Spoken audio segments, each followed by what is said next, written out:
Hi, this is Todd Lammy. I've been a wholesale seller on Amazon since 2012.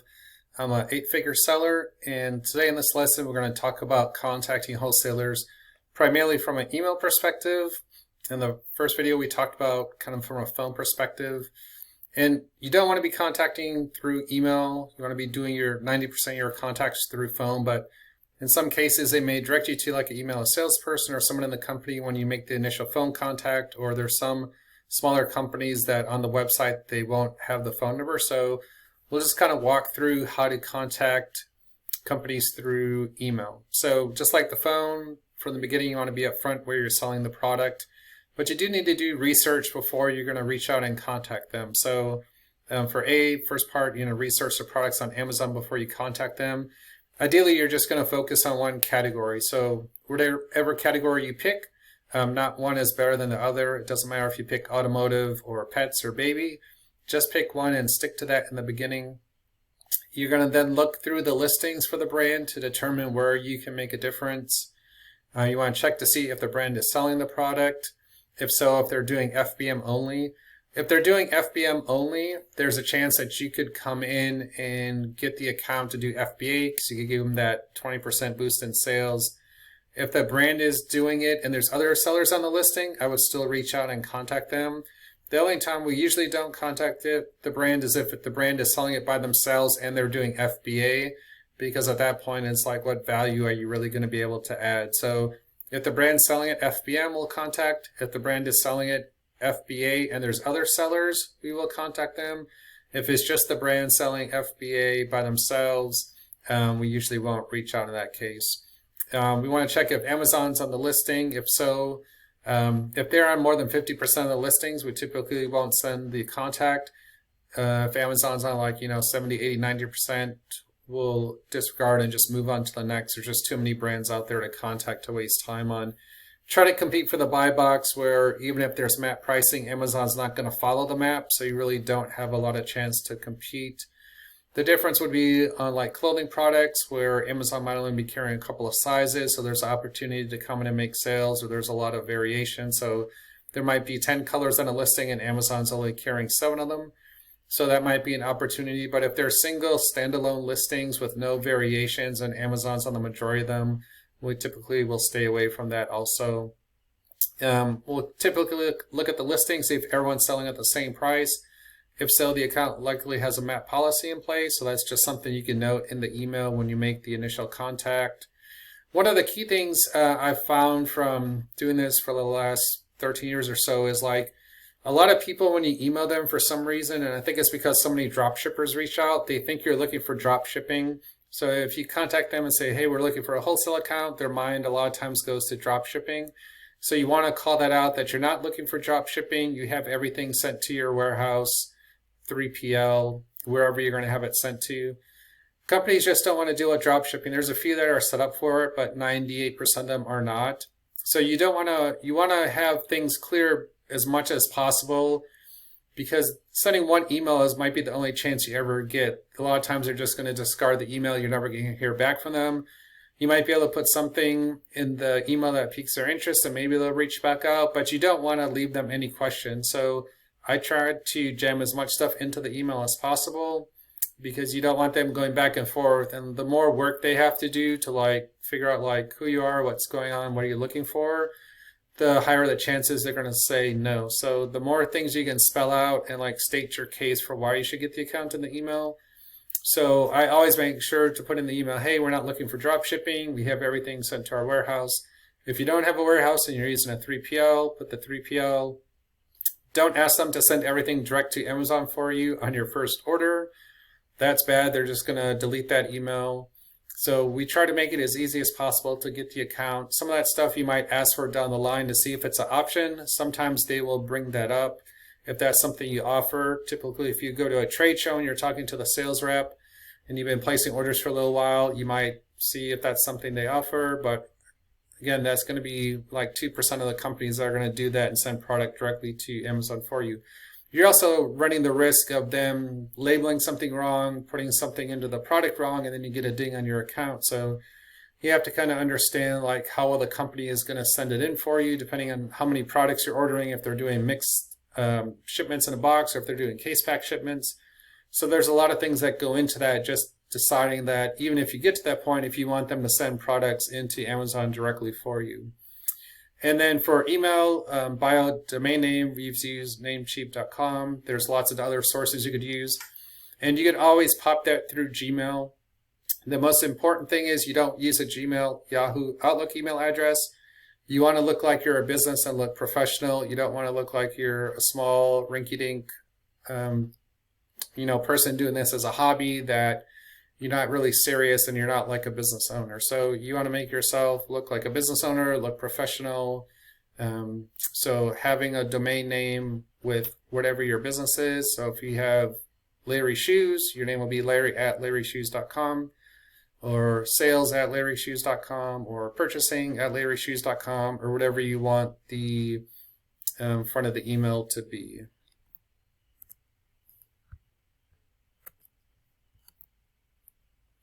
So talking to wholesalers from an email perspective, so we'll typically say something like, we're interested in carrying a line of products for our e-commerce store. We're interested in the following products. So this goes back to slide 1. This means you've actually done the research and had a list of products you're interested in. Do not ask for what their best sellers are. Don't say, hey, send me a list of your best sellers. Don't do that. Don't say, hey, will you send this on Amazon for me? Don't do that. And we won't have these bullet points out. We'll have these in sentences, but I just put them in kind of like numbered order so you can think about the things you're going to put in the email. So we would say, hey, we've been selling on Amazon, Etsy, eBay for 13 years. We'll provide links to all the websites. That saves you one email going back and forth for you saying like, hey, we're an e-commerce store, we sell online, and then they're going to ask you for your website. So just include all of that up front. We also have Shopify websites we'll put in there. So the more places you can put you're selling it, the better. If you're Amazon, you're doing international, you can put that as well. Last year we did X million of sales online. If your dollar amount is a figure that looks good and you're 2 million, 3 million, 10 million, you can put that in. If you're just starting out and you've already did $50,000 in sales, then obviously that's not something you want to put in. So depending where you're at in your business journey, you might want to put in the revenue amount, you might not.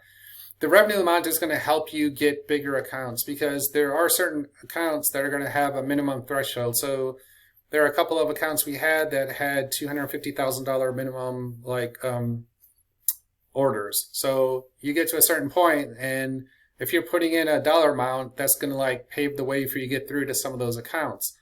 If you're just starting out, you're probably not going to get some of those accounts, but it just takes time. But at some point, you're going to start growing. If you're in business year 4, 5, 6, 7, that you're going to start wanting to put in the dollar amount, so they know hey, you're a big company. You're going to be able to order, all the different products they have, especially if they have a big catalog and they have, 20,000 items, 30,000 items, and they're looking for, let's say they only want 4 sellers on the listing. Maybe someone dropped off. They have room for 1 more. Well, they want someone they know that's going to be able to order X amount to, let's say, cover someone that might have stepped away, went out of business, whatever happened to them.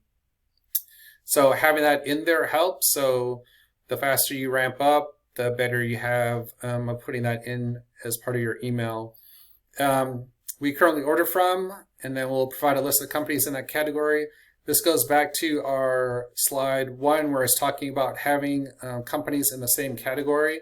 So it's proof of concept, right? It's saying hey, we order from, Zesty Paws, we order from, PetSmart, we order from here, we order from there. When you list a bunch of big companies, that's social proof that, hey, if and a lot of times they'll know people from these companies. So they'll be like, oh, okay, if Joe trusts them to, sell your Zesty Paws to you, I'm going to go ahead and trust you to get an account with us.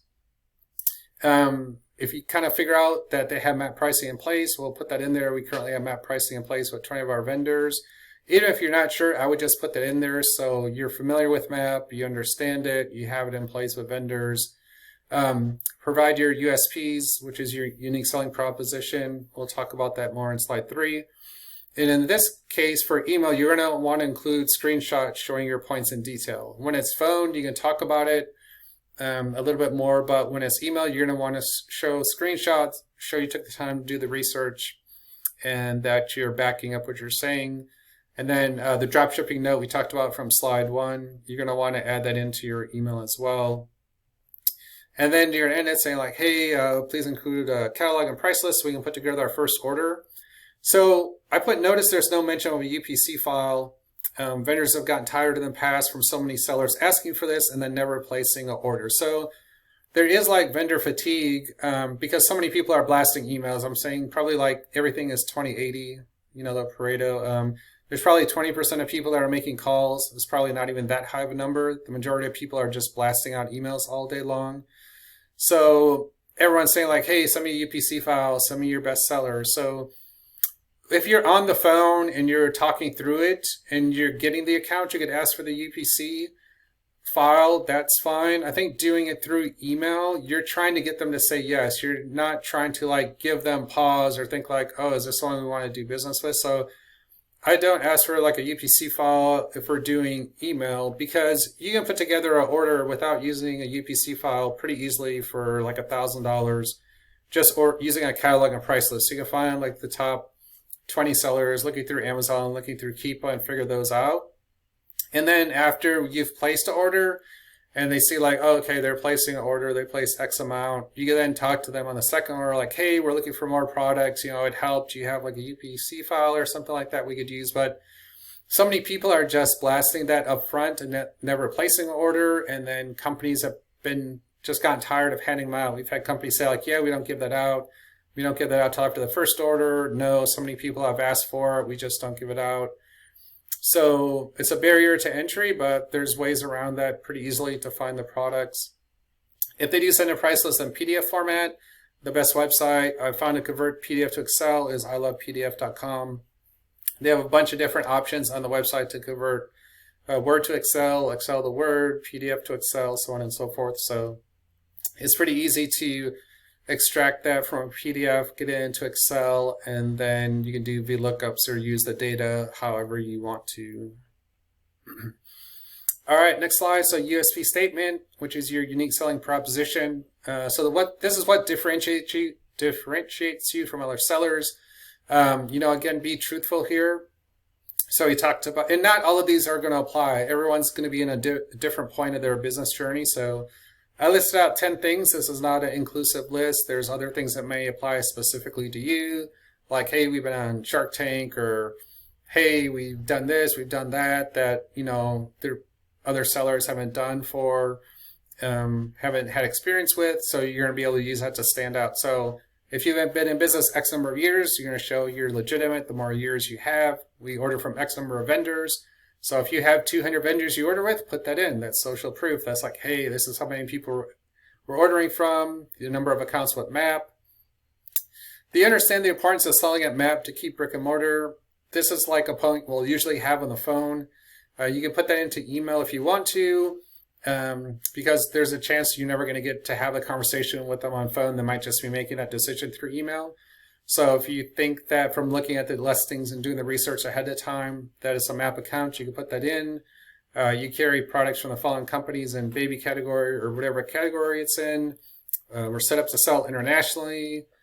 We create new listings using flat files. We're not looking for just the best-selling products. We never ask for just send us a list of the best-selling products. We'd rather just figure that out on our own. Because think about it, if they're best-selling list, a lot of times that for brick and mortar stores, they're not saying like, hey, here's our best sellers on Amazon. A lot of times it's just their best seller selling in brick and mortar stores, which isn't going to be the same as what's selling best on Amazon. So two different platforms, so two different best sellers. So it doesn't really matter really what their best sellers are. And you can tell from Amazon pretty easily.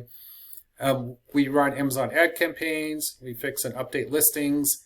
You may need brand registry access from them in order to do that. And then we provide yearly inventory forecasts to help with demand planning. This is important to help so you don't take all their inventory from retail customers. So if you're a newer seller, you might be able to only use like 3 of those points. If you're a more established seller, you might be able to use all 10. It just depends. But you do want to be able to talk about all the different things that you do as proof. So if we go back to point number 8, we run Amazon ad campaign. So if you go out to Amazon and you type in the brand and you see like the first row of products on the screen, there's no one running sponsored ads. Well, you can say like, hey, here's a screenshot. You're going to highlight that first row. You're going to say like, hey, it looks like no one's running sponsored ad campaigns for your brand. That's something we would help with.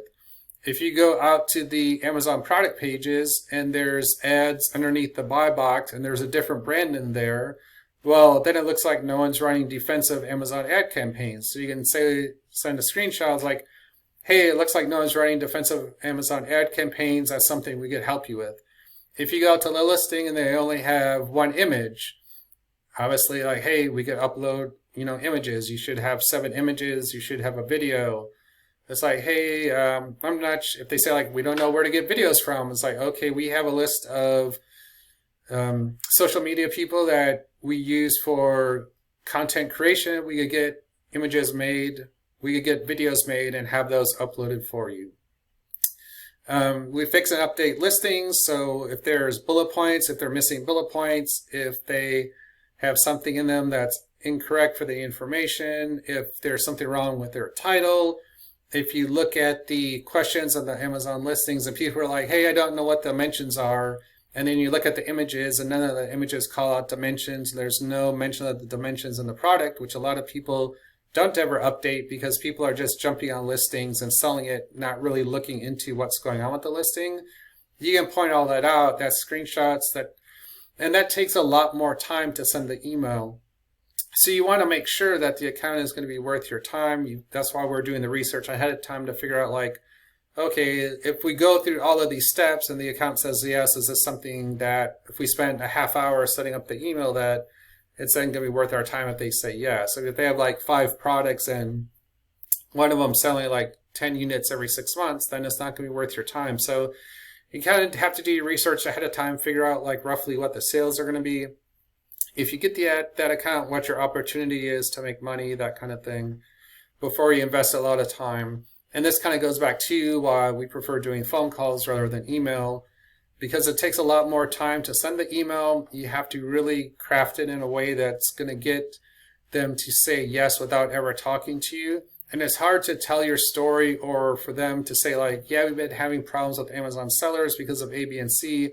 And you don't have a chance to like rebut that. So you need to call out all of these different things that as far as like advertising, things that are wrong with their listing, things are missing with photographs, and be able to call it out and put that in an email in order to be able to get the account and help you get a yes without having that face-to-face communication or communication on the phone.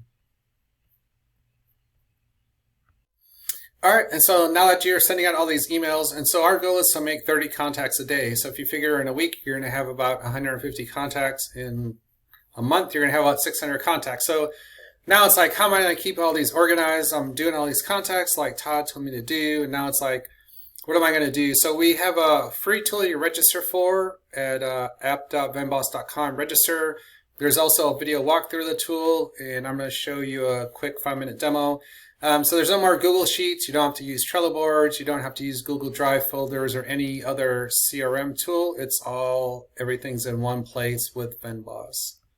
So the most powerful feature I think in VenBoss is the notification. So when you have team members, you can assign roles to them. So you'll have an admin. A lead generator is a person who's coming up with the leads for who's ever making the contacts. The outbound salesperson is usually the dialer if you have someone making outbound calls. Or if they're doing emails, once the person makes the outbound calls, they'll get catalogs, files that'll then be handled by an analyst. And then the person making a buying decision or placing the order we have as like a buyer manager. So every time someone does an action, you can check these boxes and they'll send email notifications. So like if a lead generator, if you're just starting off and they upload like 100 leads, it would then send a notification to your outbound salesperson like, hey, these leads have been uploaded. Now it's time to go in. And if they're working on some other task, they know to go in and start making contacts. And then when an outbound salesperson, if they've won an account or if they've uploaded files, it's going to send email notifications to the analyst. And it tells the analyst like, hey, you now have a task to do. You need to like run these through. If they got a UPC file, run them through a UPC tool. If there's no UPC, you might have to go out and use Keepa or Amazon. They're going to figure out the products to order, which ones are profitable. They're then going to upload that file and it's going to send a notification to the buyer manager who then knows like it's time to place the order.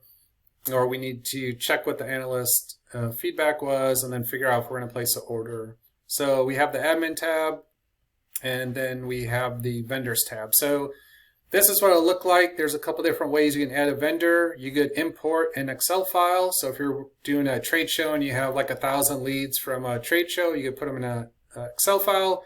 Go ahead and import them. If you want to add them one at a time, you can add them. And so this will give you the list of the company, the website, the phone number, email, status, and the last update. If you're using the Gmail, you can click on the email. It will auto-populate and open up your email. And so you just click the email address. It'll open up your Gmail to send the email. If you're using Skype from your desktop, if you click the phone number, it'll connect it right into Skype and make the phone call. Otherwise, you could copy and paste this into any other tool, any other phone tool you want.